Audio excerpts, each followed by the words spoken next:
अब अच्छा, मैंने तो सवाल ये किया था क्या ईरान कुछ करेगा हमला? कर्नल साहब बता रहे हैं, अब सवाल है कि क्या इजराइल सीधा कर सकता है हमला ईरान के ऊपर? नहीं, देखिए एक चीज़ अभी जो आपने शुरू में कही, यूएन में जब बोलने जा रहे थे नेतन्याहू, तो वॉर हो या पॉलिटिक्स, उसमें सरप्राइज एलिमेंट का असर मल्टीप्लायर इफेक्ट की तरह होता है। करेक्ट। जिस समय नेतन्याहू बोलने जा रहे थे, ईरान हो या हिजबुल्लाह हो, इन सबको था कि भाई यूएन जनरल असेंबली में बोलने जा रहे हैं, इस उस वहाँ से अगर उस समय अटैक होगा तो इजराइल की क्या हालत हो जाएगी, पूरी दुनिया इजराइल के खिलाफ खड़ी हो जाएगी। और इजराइल को, मोसाद को, उनकी इंटेलिजेंस को ये पता था कि इस समय जो है नसरल्ला से मिलने उनका जो क्वाड फोर्स है ईरान की, उसका कमांडर अब्बास वो मिलने एक गया। जनरल भी मरे हैं ईरान के, एक जनरल भी मरे हैं ना उस दिन। कुछ फोर्स का जनरल मारा गया है। वो भी वहां पर मौजूद है। तो इसलिए अटैक किया उन्होंने, टाइमिंग उन्होंने, और इस बात की कोई परवाह नहीं की कि यूएन जनरल असेंबली में हमारे प्राइम मिनिस्टर बोल रहे हैं नहीं बोल रहे हैं। उनका जो लक्ष्य है और उनका जो इरादा है वो बिल्कुल क्लियर है। एक बात, ईरान जो कुछ कर रहा है अपने प्रॉक्सीज के जरिए कर रहा था, जैसा कर्नल साहब ने बताया कि अब प्रॉक्सीज जो है धीरे धीरे उनकी ताकत खत्म हो रही है, कुछ की खत्म हो गई, कुछ की खत्म हो रही है। और इजराइल ने इस बार तय कर लिया है कि इन प्रॉक्सीज को पहले खत्म कर देना है, तो एक्सपोज कर दो ईरान को। पहले साइड के निपटाओ, इनको निपटाओ, फिर मेन विलन के फिर देखें ईरान में कितना दम है। लेकिन एक चर्चा इस समय वेस्ट में यह भी हो रही है कि ये ईरान हो, हिजबुल्लाह हो या हमास हो, इनको पैसा और हथियार कहां से मिल रहा है? वो तो ईरान से मिलता है। मतलब इजराइल तो ये बोलता है ईरान, भाई ईरान पर इतने सैंक्शंस हैं, इसके बावजूद उससे तेल कौन खरीद रहा है? चीन। तो सबकी, मतलब किसी के पास कोई इंफॉर्मेशन हो या होगी तो मतलब पब्लिक नहीं है, कि ये आशंका है कि चीन हथियार और पैसा दे रहा है कि नहीं, ये कोई कंफर्म करने को तैयार नहीं है। लेकिन इतने दिन अगर सरवाइव कर रहा हथियार और पैसे से, मतलब आर्थिक उसके जो स्रोत हैं, तो कोई ना कोई पीछे है। एक बात यह है, दुनिया में कहीं भी कांडो घूम फिर के कहीं एक तार जाके लगती जरूर है चाइना के साथ। दूसरी समस्या यह है कि अमेरिका में प्रेसिडेंट के इलेक्शन चल रहे हैं, और नेतन्याहू को यह पता है कि उनको, मतलब ये पता नहीं है कि ट्रंप आएंगे कि नहीं, लेकिन ये पता है कि अगर कमला हैरिस आई तो उनके लिए मुश्किल हो जाएगी। उन्होंने मुश्किल ये हो जाएगी कि अमेरिका हथियार की सप्लाई उस तरह से जारी रखना शायद न रखे। दूसरा, अगर और प्रेशर होगा नेतन्याहू पर, इजराइल पर, कि वो शांति वार्ता के लिए आए, और अगर ऐसा नेतन्याहू करते हैं तो उनका जो राइट विंग सपोर्टर है वो उनको छोड़ के चला जाएगा। तो उनकी सरकार का जो 2 साल का कार्यकाल बचा हुआ है, तो कहा यह जा रहा है कि नेतन्याहू के पास 2 महीने का समय है, जो करना कर लो, जो करना है कर लो। इस समय अमेरिकी इलेक्शन से पहले इलेक्शन से पहले जो है जो कुछ करना है कर लो। लेकिन इतने कम समय में इतना बड़ा ऑपरेशन जो है वो संभव है नहीं।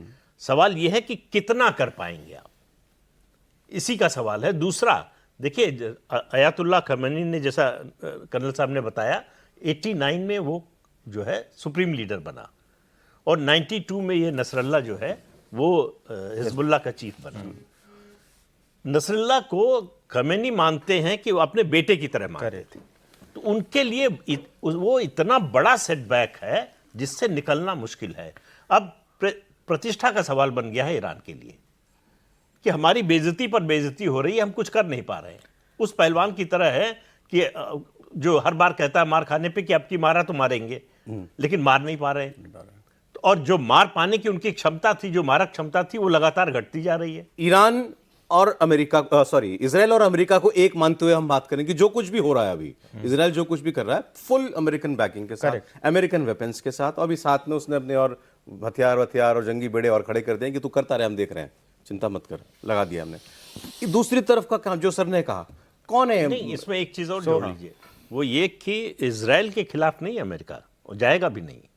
नहीं, लेकिन उसी तरह साथ तो है। हम दूसरी बात कर रहे हैं, हम कह रहे हैं लेकिन नेतन्याहू के साथ अमेरिका जो है वो कोई भी रिजीम हो उतनी ही शिद्दत के साथ खड़ी होगी, इसकी कोई गारंटी नहीं। मे भी वो जो आपने कहा कि इलेक्शन के बाद अगर मान लें कमला हैरिस आ जाती हैं तो क्या होता है। दूसरी तरफ कौन कौन है? ये जो इस वॉर में सबसे बड़ी जो समस्या आ रही है, इसराइल के अगेंस्ट जो फोर्सेस फाइट कर रही हैं, हिजबुल्लाह, हमास, पीआईजे, ईरान, हौती, जो भी फोर्सेस फाइट कर रही हैं, उनके लिए जो सबसे बड़ी समस्या आ रही है, जो आपने सवाल रेज किया, वो ये है कि उनको रीजन से कोई सपोर्ट नहीं मिल रहा है। अच्छा, उसका क्या है, अभी मैं आपको कंट्री बाई कंट्री बताता हूँ। सबसे पहले लेते हैं हम इजिप्ट और जॉर्डन। इजिप्ट और जॉर्डन ने कम से कम 3 या 4 बार अनाउंस किया है कि भाई ये फलाना फलाना हमारी रेड लाइन है, इसको क्रॉस करोगे तो हम मजबूर हो जाएंगे इस युद्ध को ज्वाइन करने में। उन्होंने रफा बॉर्डर के ऊपर जब इसराइल ने अटैक किया, ग्राउंड फोर्सेस भेजे, तो इजिप्ट में बोला भाई ये हमारा बॉर्डर है, इसके ऊपर अगर आप आओगे तो ये हमारी रेड लाइन है, हम बर्दाश्त नहीं करेंगे। रफा का ऑपरेशन हो गया, उन्होंने उस क्रॉसिंग के ऊपर अपना कंट्रोल कर लिया है इसराइल ने, इजिप्ट ने कुछ नहीं किया। जॉर्डन ने बोला भाई अगर मेरे कंट्री के अंदर रेफ्यूजीज आए, पैलेस्टीनियन रेफ्यूजीज, या मेरी एयर स्पेस को वायलेट किया गया तो मेरे लिए रेड लाइन होगी और मुझे युद्ध में शामिल होने पे मजबूर होना पड़ेगा। क्या हुआ, रेफ्यूजीज जा रहे हैं, 2 या 4 बार उनकी एयर स्पेस वायलेशन हो चुका है, जिसके थ्रू एयरक्राफ्ट और मिसाइल्स गए हैं, कुछ नहीं हुआ। तो किसी को कुछ समझ नहीं रहा है। नेक्स्ट लॉट है आपका इजिप्ट, सॉरी, कतर और टर्की। कतर और टर्की जो है बेसिकली फाइट कर रहे हैं, किस तरह से कि एक इनडायरेक्ट वे में पॉलिटिकल फाइट कर रहे हैं, ताकि वो इजिप्ट के साथ और यूएस के साथ एक सीज फायर डील के तरफ बात कर रहे हैं, बट ये जंग रुकवाओगे, ये जंग रुकवाओ। ओके। नेक्स्ट आपके आते हैं यूएई और सऊदी अरेबिया।